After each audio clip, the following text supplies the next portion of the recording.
That was quite interesting, Nick. It was good, wasn't it? You often feel that, don't you? Yes, the kids, we're growing up now, of course. Now, tell me, how do you feel about the fact that once you've appeared on television over a period of time, you didn't get an awful lot of peace when you're out, have you? No, you don't, Jim.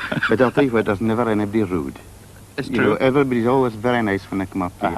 You didn't get much peace right now. You still get a lot of letters to answer and questions to answer. Now, that's a good point, because another hidden factor behind the scenes is the amount of correspondence that we have to cater for during the whole season. And it never really dries up over the winter. No, it doesn't. It goes on all the time. In fact, one of the most interesting ones I had was from a student at from Chester, she was Manchester Polytechnic. But we don't show the programme down there. No, that's right. But she happened to be up in Glasgow, and she was going to do a thesis on knot gardens. Knot gardens. Knot gardens. And there's nobody can knew anything about it, you see. So what happened was that she'd been up in Glasgow on holiday with some friends.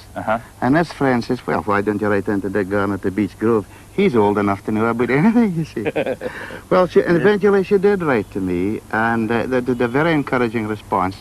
Because a year later, she wrote back, and I told her all I knew about it. Because we did a lot in herbs and knot gardens and things and that in our youth, you see. And she wrote back and said she had a first-class honours degree on the subject, and thanked me very much indeed. Now, that's a nice wee tailpiece, because we often say to people, if we're giving them a bit of advice, and it's maybe slightly way out, because it's an unusual problem, that's right, we often say in the letter, let's know how you get on. And very seldom we hear from them. No, I think when people get the thing sorted out, or if they didn't get it sorted out, they're finished with it anyway, aren't they? Well, that's true. That's what you get. Let's move on a wee bit further, because I think the great tour de force when you came was the fact that we were ready to do something about herbs. That's right. And you had the task of designing that herb garden and all the rest of it. Yes, and then I suggested we put in my hometown family stone, the Murray stone, you know, the Hopeman stone. And I designed it with two purposes in mind. That it could be a herb garden,